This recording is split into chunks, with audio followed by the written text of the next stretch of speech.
Halo teman-teman semua, balik lagi bersama gue di sini Abiu, dan kali ini gue akan coba hal baru, yaitu mereview komik. Dimana untuk saat ini gue bakal mereview Jujutsu Kaisen, dan untuk chapter paling barunya, yaitu 137. Chapter ini dibuka dengan color page yang bagus banget dari Yuta Okkotsu. Setelah sekian lama kita nggak ngeliat dia, setelah sekian lama kita ngemis-ngemis ke Akutami Sensei, mana ini si Yuta. Malah kita dikasih Yuki, tapi akhirnya kita dikasih Yuta di chapter ini. Oke, jadi chapter ini dibuka dengan map Jepang, dimana kalau kalian lihat itu map Jepangnya bolong pak, ada bolong-bolong gitu. Entah itu karena ulahnya Cursed Spirit yang dilepas sama Geto, atau emang udah dihancurin tempatnya. Ya iya gila, dia ngelepas 10 juta Cursed Spirit. Akhirnya ada sebuah plan di mana orang-orang ini bakal dievakuasi ke tempat yang safe, ke hotel percintaan lah, atau bahkan ke tempat angker lah, pokoknya ke tempat yang safe lah. Nah setelah itu kan ada sebuah page ya, isinya tuh bubble text semua, itu orang-orang pada teriak-teriak nggak tahu lah. Jadi itu mostly tentang politik pak. Jadi ada yang misalkan pemindahan kediaman resmi, seperti misalnya kalau di Indonesia itu setara dengan Istana Negara lah. Nah itu Istana Negara di Bogor dipindahin ke Jakarta misalkan. Ya itu kayak gini, ya itu kayak gitu tuh terjadi tuh. Dan juga misalkan kurs yen berkurang gitu, nilainya berkurang drastis, lalu ada kekosongan kekuatan. Jadi maksudnya negara adidaya tuh bisa masuk ke situ.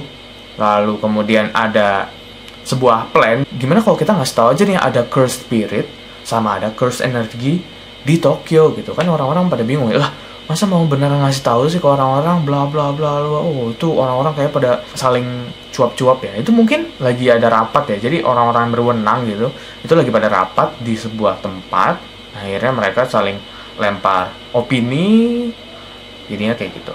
Satu hal yang gue yakini itu adalah, jadi gue dulunya ngira bahwa Jujutsu Kaisen itu nggak bakal ada world building yang luas banget gitu, karena mereka fokus ke core inti dari Cursed Energy, Cursed Spirit-nya masing-masing gitu kan. Dan ternyata pak, wah enggak pak, ini ternyata benar-benar dampak global itu loh. Jadi benar-benar dieksplor apa yang akan terjadi setelah ini gitu. Jadi Jepang bakal bagaimana, efeknya bakal kayak gimana ke luar negeri. Karena mulai dari chapter sebelumnya, chapter 136 pun itu sudah dilihat bahwa emang efeknya terhadap negara lain, negara adidaya, negara apa gitu pasti bakal terdampak gitu. Tapi ya udahlah, cukup lah kita ngomongin politik-politiknya. Kita langsung ke main event. Oke, jadi di sini kita lihat ada sebuah jam gede banget ya, Big Ben ini kayaknya menunjukkan pukul 1:30. Itu 1:30 malam. Kita lihat ternyata ada anak kecil, dia entah makan hot brand atau makan apa di sebuah store apalah itu ya. Nah lalu dia lagi enak-enak makan, tiba-tiba didatengin kan ada hantu. Dia ini hantunya malah nyanyi kan, si setan ini malah nyanyi bla bla bla bla bla bla bla bla. Si anak kecil nanya, oh mana emak gua? Lo nggak tahu kan, mana mungkin setannya tahu.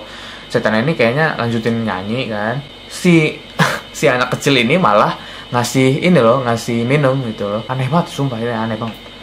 Nah akhirnya dia malah ngedeketin pak, ngedeketin. Ternyata pas dia keluar dari store itu ada Cursed Spirit kayak anglerfish. Kalian kalau tahu, kalau nggak tahu anglerfish nih kayak gini kira-kira.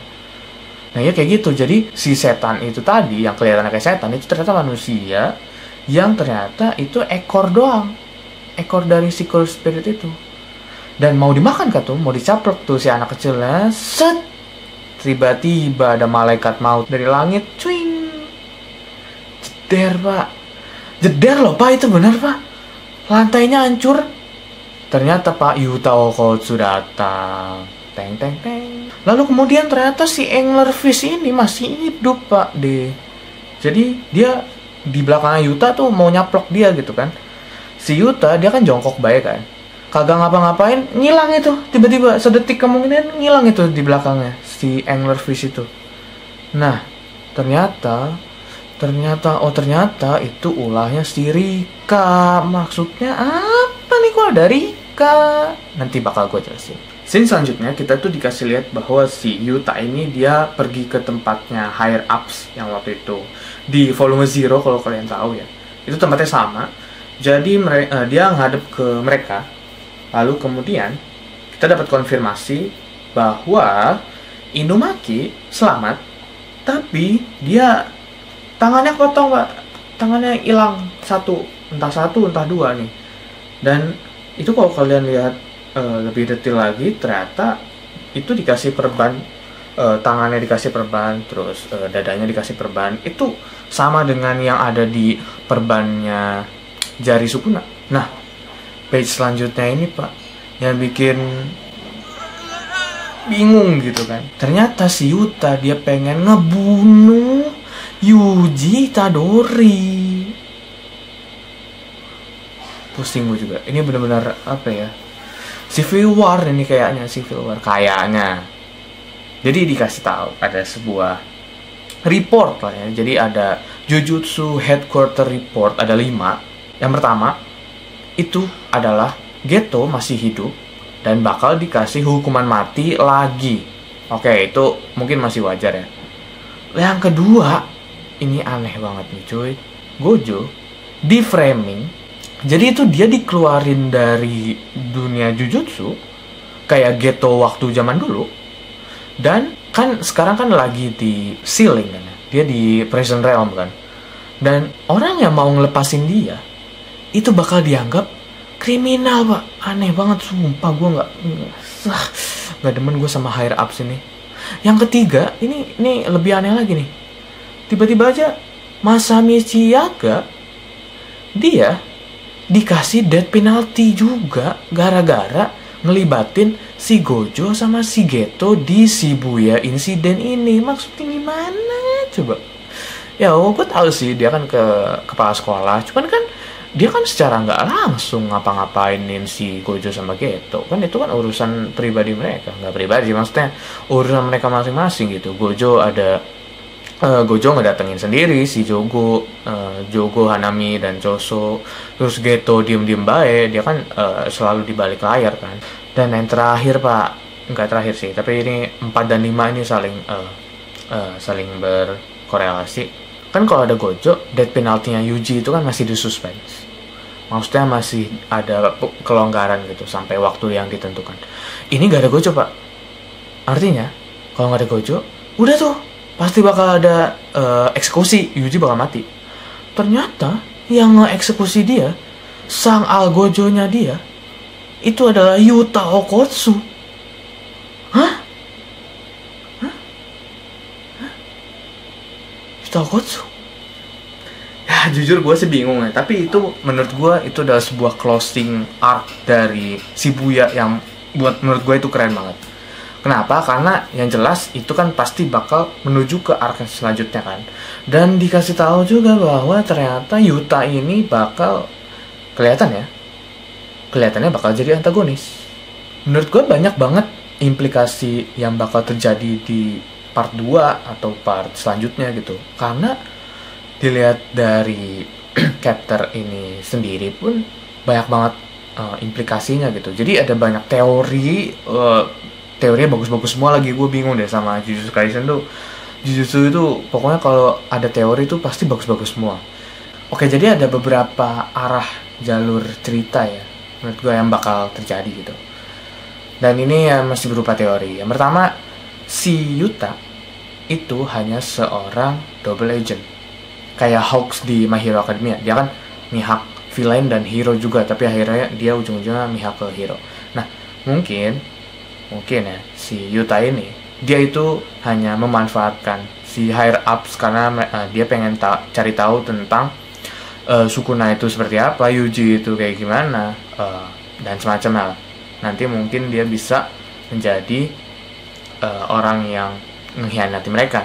Bahkan kalau kalian perhatiin tuh si Yuta itu dia nawarin binding vow tau. Kalau misalkan kalian ingat, binding vow itu kan berarti kan kontrak ya satu sama lain. Kalau misalkan dipecah bakal merugikan masing-masing dari mereka, dan itu sangat random kan apa yang akan terjadi gitu kalau dilepas binding vow-nya.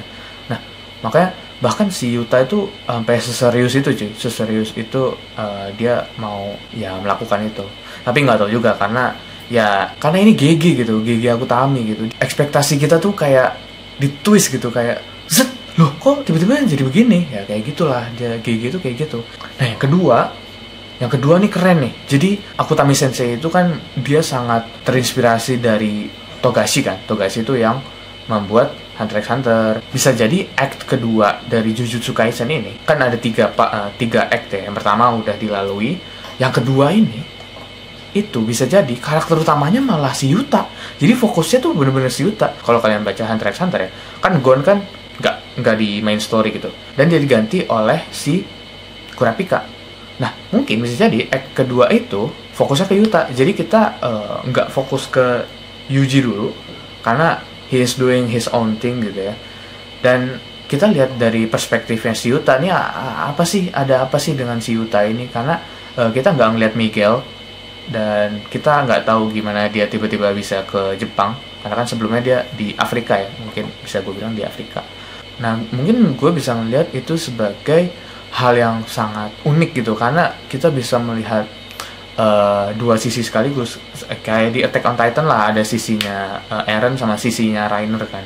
Yang ketiga, bisa jadi si Yuta ini beneran mau ngebunuh Yuji, tapi in the end si Yuji ini ya kayak yang dia lakuin kepada Todo sama Choso, memory manipulation, brainwash, bla bla bla. Ujung-ujungnya nanti bakal masuk ke timnya Yuji. Tapi ya nggak tahu sih, menurut gue itu agak cheap ya. Cheap itu apa ya? Agak terlalu gampang gitu kalau misalkan dia beneran kayak gitu. Tapi ya who knows, kan namanya juga Akutami Sensei gitu, jadi apapun bisa terjadi. Nah, kemudian mungkin hal yang mesti gue singgung adalah Rika ya. Sebelumnya di volume 0, wujud monsternya si Rika itu udah nggak ada. Jadi dia balik lagi ke anak kecil gitu, dan umurnya masih sama, dia masih 10 tahun atau berapa gitu. Nah, kita nggak tahu nih untuk yang sekarang, apakah maksudnya itu Rika comeback gitu. Gue nggak tahu gimana caranya comeback. Ada sebuah teori di mana ya benar si Rika itu sudah dispel. Tapi kan kalau kalian ingat, Rika itu kan dibuat oleh si Yuta. Dia jadi ngutuk gitu kan. Dia ngutuk kematiannya, berubah jadi monster. Monsternya itu Rika, si Queen of Curses gitu. Nah, jadinya bisa jadi ada seorang, nggak tahu nih ya, gue nggak bisa bilang Miguel sih.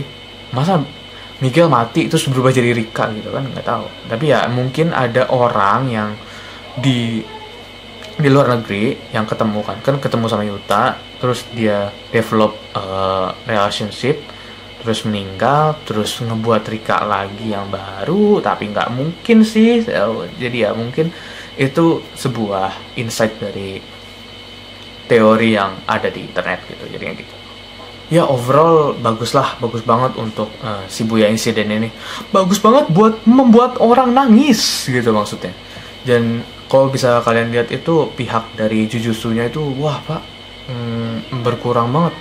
Kalau lihat ya, Nobara nggak ada kejelasan, Maki nggak ada kejelasan, Fushiguro mungkin sembuh ya, Inumaki kehilangan tangan, Todo kehilangan tangan, Nanami mati, Gojo ke Seal, Mei pergi ke Malaysia nggak tahu ngapain. Terus Nobito nggak tahu juga apa kabar dia. Ino dia juga nggak tahu kan. Ya mungkin dirawat kali ya. Terus sama yang lainnya kayak Kyoto, apakah mereka survive gitu setelah yang chapter sebelumnya? Karena kita nggak tahu nih, karena kita perspektifnya dari Yuta sekarang. Jadinya ya gitulah menurut gua. Act 2 dan Act 3 itu udah sangat semuanya falling apart gitu. Maksudnya udah pada nggak ada bahagia-bahagianya lagi. Jadi ya sekiranya gitu aja dari gua. Sampai jumpa di review selanjutnya.